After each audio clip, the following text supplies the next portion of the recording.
A Little Princess, Chapter 6, The Diamond Mines. Not very long after this, a very exciting thing happened. Not only Sara, but the entire school found it exciting and made it the chief subject of conversation for weeks after it occurred. In one of his letters, Captain Crewe told a most interesting story. A friend who had been at school with him when he was a boy had unexpectedly come to see him in India. He was the owner of a large tract of land upon which diamonds had been found, and he was engaged in developing the mines. If all went as was confidently expected, he would become possessed of such wealth as it made one dizzy to think of, and because he was fond of the friend of his school days, he had given him an opportunity to share in this enormous fortune by becoming a partner in his scheme. This, at least, was what Sara gathered from his letters. It is true that any other business scheme, however magnificent, would have had but small attraction for her or for the schoolroom, but diamond mines sounded so like the Arabian Nights that no one could be indifferent. Sara thought them enchanting and painted pictures for Ermengarde and Lottie of labyrinthine passages in the bowels of the earth, where sparkling stones studded the roofs and the walls and roofs and ceilings, and strange dark men dug them out with heavy picks. Ermengarde delighted in this story, and Lottie insisted on its being retold to her every evening. Lavinia was very spiteful about it and told Jessie that she didn't believe such things as diamond mines existed. "My mamma has a diamond ring which cost 40 pounds, she said, and it is not a big one either. If there were mines full of diamonds, people would be so rich it would be ridiculous."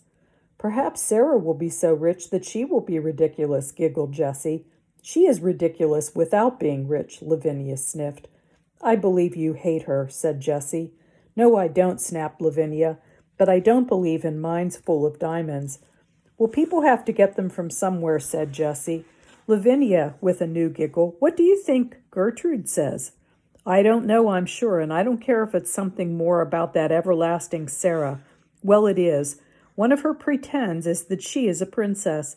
She plays it all the time, even in school. She said it makes her learn her lessons better. She wants Ermengarde to be one too, but Ermengarde said she is too fat."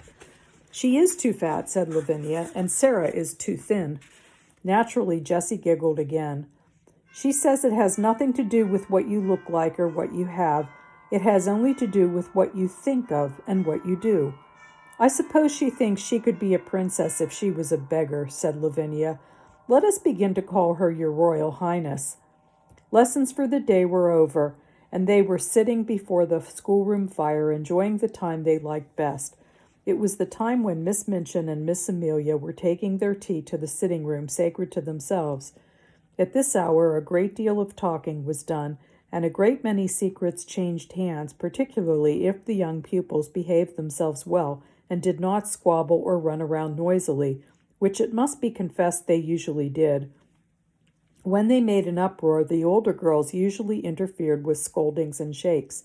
They were expected to keep order, and there was danger that if they did not, Miss Minchin or Miss Amelia would appear and put an end to festivities. Even as Lavinia spoke, the door opened and Sara entered with Lottie, whose habit was to trot everywhere after her like a little dog. "There she is with that horrid child," exclaimed Lavinia with a whisper. "If she's so fond of her, why doesn't she keep her in her own room? She will begin howling about something in 5 minutes." It happened that Lottie had been seized with a sudden desire to play in the schoolroom and had begged her adopted parent to come with her. She joined a group of little ones playing in the corner. Sara curled herself up in the window seat, opened a book, and began to read. It was a book about the French Revolution, and she was soon lost in a harrowing picture of the prisoners in the Bastille, men who had spent so many years in dungeons that when they were dragged out by those who rescued them, their long gray hair and beards almost hid their faces, and they had forgotten that an outside world existed at all and were like beings in a dream. She was so far away from the schoolroom that it was not agreeable to be dragged back suddenly by a howl from Lottie. Never did she find anything so difficult as to keep herself from losing her temper when she was suddenly disturbed while absorbed in a book. People who are fond of books know the feeling of irritation which sweeps over them at such a moment. The temptation to be unreasonable and snappish is one not easy to manage. It makes me feel as if someone had hit me, Sara had told Ermengarde once in confidence, and as if I want to hit back. I have to remember things quickly to keep from saying something ill-tempered. She had to remember things quickly when she laid her book on the window seat and jumped down from her comfortable corner. Lottie had been sliding across the schoolroom floor, and having first irritated Lavinia and Jessie by making a noise, had ended by falling down and hurting her fat knee. She was screaming and dancing up and down in the midst of a group of friends and enemies who were alternately coaxing and scolding her. "Stop this minute, you crybaby! Stop this minute!" Lavinia commanded. "I'm not a crybaby, I'm not," wailed Lottie. "Sara! Sara!" "If she doesn't stop, Miss Minchin will hear her," cried Jessie. "Lottie, darling, I'll give you a penny." "I don't want your penny," sobbed Lottie, and she looked down at the fat knee and, seeing a drop of blood on it, burst forth again. Sara flew across the room and, kneeling down, put her arms round her. "Now, Lottie," she said. "Now, Lottie, you promised Sara." "She said I was a cry-baby," wept Lottie. Sara patted her, but spoke in the steady voice Lottie knew. "But if you cry, you will be one, Lottie pet. You promised." Lottie remembered that she had promised, but she preferred to lift up her voice. "I haven't any mamma," she proclaimed. "I haven't a bit of mamma." "Yes, you have," said Sara cheerfully. "Have you forgotten? Don't you know that Sara is your mamma? Don't you want Sara for your mamma?" Here's a picture of Sara when she was reading in the window seat.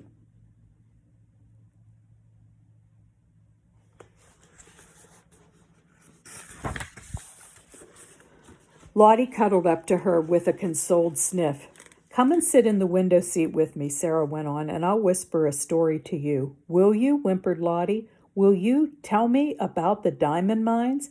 "The diamond mines," broke out Lavinia. "Nasty little spoiled thing. I should like to slap her."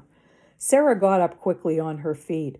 It must be remembered that she had been very deeply absorbed in the book about the Bastille, and she had had to recall several things rapidly when she realized that she must go and take care of her adopted child. She was not an angel, and she was not fond of Lavinia. "Well," she said with some fire, "I should like to slap you, but I don't want to slap you," restraining herself. "At least I both want to slap you, and I should like to slap you, but I won't slap you. We are not little gutter children. We are both old enough to know better." Here was Lavinia's opportunity. "Ah, yes, your Royal Highness," she said. "We are princesses, I believe. At least one of us is. The school ought to be very fashionable now Miss Minchin has a princess for a pupil." Sara started toward her. She looked as if she were going to box her ears. Perhaps she was. Her trick of pretending things was the joy of her life. She never spoke of it to girls she was not fond of. Her new pretend about being a princess was very near to her heart, and she was shy and sensitive about it. She had meant it to be rather a secret, and here was Lavinia deriding it before nearly all the school. She felt the blood rush up into her face and tingle in her ears. She only just saved herself. If you were a princess, you did not fly into rages. Her hand dropped, and she stood quite still a moment. When she spoke, it was in a quiet, steady voice. She held her head up, and everyone listened to her. "It's true," she said. "Sometimes I do pretend I am a princess. I pretend I am a princess so that I can try and behave like one." Lavinia could not think of exactly the right thing to say. Several times she had found that she could not think of a satisfactory reply when she was dealing with Sara. The reason of this was that somehow the rest always seemed to be vaguely in sympathy with her opponent. She saw now that they were pricking up their ears interestedly. The truth was they liked princesses, and they all hoped they might hear something more definite about this one, and drew nearer Sara accordingly. Lavinia could only invent one remark, and it fell rather flat. "Dear me," she said, "I hope when you ascend the throne you won't forget us." "I won't," said Sara, and she did not utter another word, but stood quite still and stared at her steadily as she saw her take Jessie's arm and turn away. After this, the girls who were jealous of her used to speak of her as Princess Sara whenever they wished to be particularly disdainful, and those who were fond of her gave her less the name among herself as a term of affection.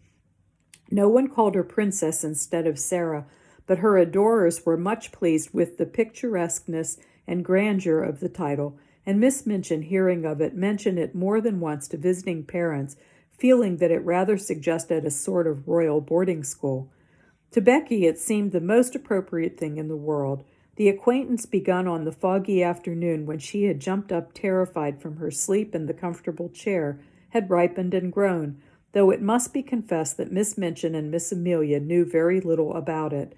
They were aware that Sara was kind to the scullery maid, but they knew nothing of certain delightful moments snatched perilously when, the upstairs rooms being set in order with lightning rapidity, Sara's sitting room was reached, and the heavy coal dust was set down with a sigh of joy. At such times stories were told by installments. Things of a satisfying nature were either produced and eaten or hastily tucked into pockets to be disposed of at night, when Becky went upstairs to her attic to bed. "But I has to eat 'em careful, miss," she said once, "'cause if I leave crumbs, the rats come out to get 'em." "Rats!" exclaimed Sara in horror. "Are there rats there?" "Lots of 'em, miss," Becky answered in quite a matter-of-fact manner. "There mostly is rats and mice in attics. You get used to the noise they make scuttling around. I got so I don't mind them so long as they don't run over my pillar." "Ugh," said Sara. "You gets used to them to anything after a bit," said Becky. "You have to, miss, if you're born a scullery maid. I'd rather have rats than cockroaches." "So would I," said Sara. "I suppose you might make friends with a rat in time, but I don't believe I should like to make friends with a cockroach." Sometimes Becky did not dare to spend more than a few minutes in the bright, warm room, and when this was the case, perhaps only a few words could be exchanged, and a small purchase slipped into the old-fashioned pocket Becky carried under her dress skirt, tied round her waist with a band of tape. The search for and discovery of satisfying things to eat, which could be packed into small compass, added a new interest to Sara's existence. When she drove or walked out, she used to look into shop windows eagerly. The first time it occurred to her to bring home 2 or 3 little meat pies, she felt that she had hit upon a discovery. When she exhibited them, Becky's eyes quite sparkled. "Oh, miss," she murmured, "them will be nice and fillin'. It's fillinness that's best. Sponge cake's an evenly thing, but it melts away like, if you understand, miss. These'll just stay in your stomach." "Well," hesitated Sara, "I don't think it would be good if they stayed always, but I do believe they will be satisfying." They were satisfying, and so were beef sandwiches bought at a cook shop. So were rolls and bologna sausage. In time, Becky began to lose her hungry, tired feeling, and the coal box did not seem so unbearably heavy. However heavy it was, and whatsoever the temper of the cook, and the hardness of the work heaped upon her shoulders, she had always the chance of the afternoon to look forward to, the chance that Miss Sara would be able to be in her sitting room. In fact, the mere seeing of Miss Sara would have been enough without meat pies. If there was time only for a few words, they were always friendly, merry words that put heart into one. And if there was time for more, then there was an installment of a story to be told, or some other thing one remembered afterward, and sometimes lay awake in one's bed in the attic to think over. Sara, who was only doing what she unconsciously liked better than anything else, nature having made her for a giver, had not the least idea what she meant to poor Becky, and how wonderful a benefactor she seemed. If nature has made you for a giver, your hands are borne open, and so is your heart. And though there may be times when your hands are empty, your heart is always full, and you can give things out of that, warm things, kind things, sweet things, help and comfort and laughter, and sometimes gay, kind laughter is the best help of all. Becky had scarcely known what laughter was through all her poor, little, hard-driven life. Sara made her laugh and laughed with her, and though neither of them quite knew it, the laughter was as fillin' as the meat pies. A few weeks before Sara's 11th birthday, a letter came to her from her father, which did not seem to be written in such boyish high spirits as usual. He was not very well and was evidently overweighted by the business connected with the diamond mines. "You see, little Sara," he wrote, "your daddy is not a businessman at all, and figures and documents bother him. He does not really understand them, and all this seems so enormous. Perhaps if I was not feverish, I should not be awake, tossing about one half of the night and spend the other half in troublesome dreams. If my little missus were here, I dare say she would give me some solemn good advice. You would, wouldn't you, little missus?" One of his many jokes had been to call her his little missus because she had such an old-fashioned air.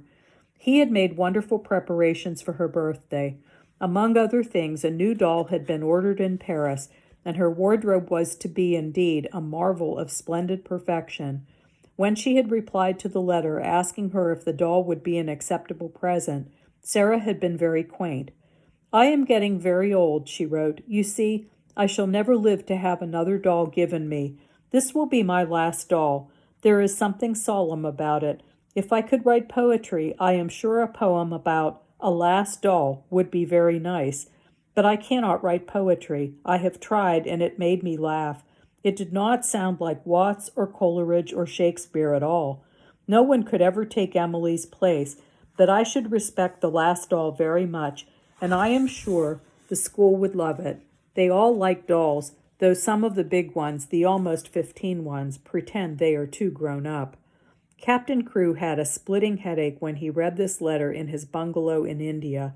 The table before him was heaped with papers and letters which were alarming him and filling him with anxious dread, but he laughed as he had not laughed for weeks. "Oh," he said, "she's better fun every year she lives. God grant this business may right itself and leave me free to run home and see her. What wouldn't I give to have her little arms around my neck this minute? What wouldn't I give?" The birthday was to be celebrated by great festivities. The schoolroom was to be decorated, and there was to be a party. The boxes containing the presents were to be opened with great ceremony, and there was to be a glittering feast spread in Miss Minchin's sacred room. When the day arrived, the whole house was in a whirl of excitement. How the morning passed nobody quite knew, because there seemed such preparations to be made. The schoolroom was being decked with garlands of holly, the desk had been moved away, and red covers had been put on the forms which were arrayed around the room against the wall. When Sara went into her sitting room in the morning, she found on the table a small dumpy package tied up in a piece of brown paper. She knew it was a present, and she thought she could guess whom it came from. She opened it quite tenderly. It was a square pincushion made of not quite clean red flannel, and black pins had been stuck carefully into it to form the words, "Many happy returns."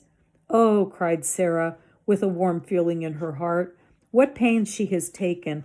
I like it so. It makes me feel sorrowful." But the next moment she was mystified. On the underside of the pincushion was secured a card bearing in neat letters the name Miss Amelia Minchin. Sara turned it over and over. "Miss Amelia," she said to herself. "How can it be?" And just at that moment she heard the door being cautiously pushed open and saw Becky peeping around it.